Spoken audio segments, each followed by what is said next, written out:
Hey guys, welcome to day 4 of PODmas for the Autism Mami podcast. Every day leading up until Christmas, I will be releasing a mini episode which will give you a sneak peek of topics that you can expect to hear on the upcoming Autism Mami podcast, the new podcast from your girl, Steffi Kiss.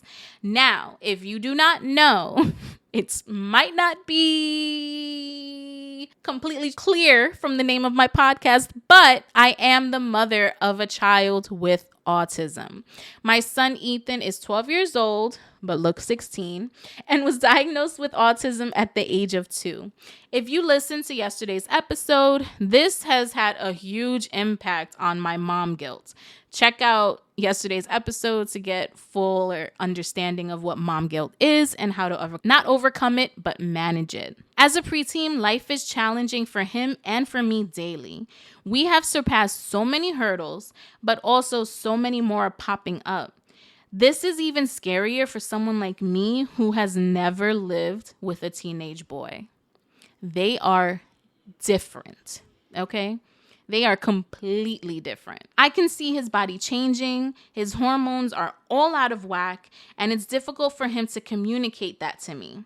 Not that any teen or preteen likes to communicate, but he struggles with simple communication in general, and I can only imagine how frustrating that can be. And as for me, I'm struggling with allowing him autonomy instead of babying him. Now, he'll always be my baby, and he knows this per our nightly affirmations, but I have to allow him certain freedoms and independence so that he can feel as though he has control over certain aspects of his life. My goal for him in life is to have independence. When I'm no longer here, I want to know that he will be able to look for himself, and I have to start that as of now. With all that being said, dealing with a preteen or a teenager on the spectrum is difficult, and I am still working on that every single day. But some tips I have are, be patient. We're not new to this. If you have a preteen or a teenager on the spectrum, you know that you have to have the patience of a saint. You've had the patience probably since they were 2 years old, 3 years old, 4 years old, 5 years old. You've had this patience, and it has been tested probably every single day.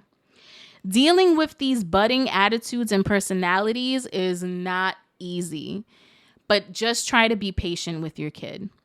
2 people screaming during a meltdown isn't going to help anybody. Ethan mimics everything I do. So if I stay calm, eventually he'll get there as well. Another tip would be structure and routine. There are so many new things occurring in his body daily, but if he has a routine and knows what to expect, it can help him take on the day without feeling helpless or out of control. A lot of these children don't have control over the stimulations all around them, right? They're constantly being overloaded with sounds and lights, and, their minds are just racing. They can't stay still. They're constantly fidgeting. They don't have control over these things, or they're trying to gain control over these things. So if you have a structure, if you have routine, then they know what to expect. It just comforts them in ways that we may possibly never understand. Now, this next tip kind of goes against my last tip. Follow your child's lead. Just sometimes, though.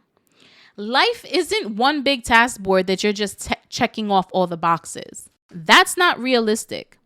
Things go left all the time. Some milestones take longer than others. Your child is literally one of one. And as their parent, you have to recognize when they need a break. Pushing your child is necessary, yes, but pushing too hard sometimes can make life harder. You know when your child just doesn't, can't, or won't do something. And if you constantly push them and put a negative connotation on said act, that'll just make them wanting to do it harder in the long run. I don't know about you or your kids, but my child is very, very, very, very, very, very stubborn. If he doesn't want to do something, he will push and he will pull and he will go crazy just to not do it. So if I put a negative connotation on something, he's never going to want to learn. He's never going to want to give it the time of day. And that's just not it. And if you're screaming or becoming irate with your kids all the time over this one thing, it's never going to get done and they're never going to learn. With all of this, communication is needed. And when I talk about communication, I mean communication from the parents. Now, a lot of parents, I feel like, and I'm not going to say a lot of parents, I'm going to talk about me. For a very long time, I felt like I couldn't talk to my kid because he wouldn't understand me, right? He doesn't communicate in the way most people communicate.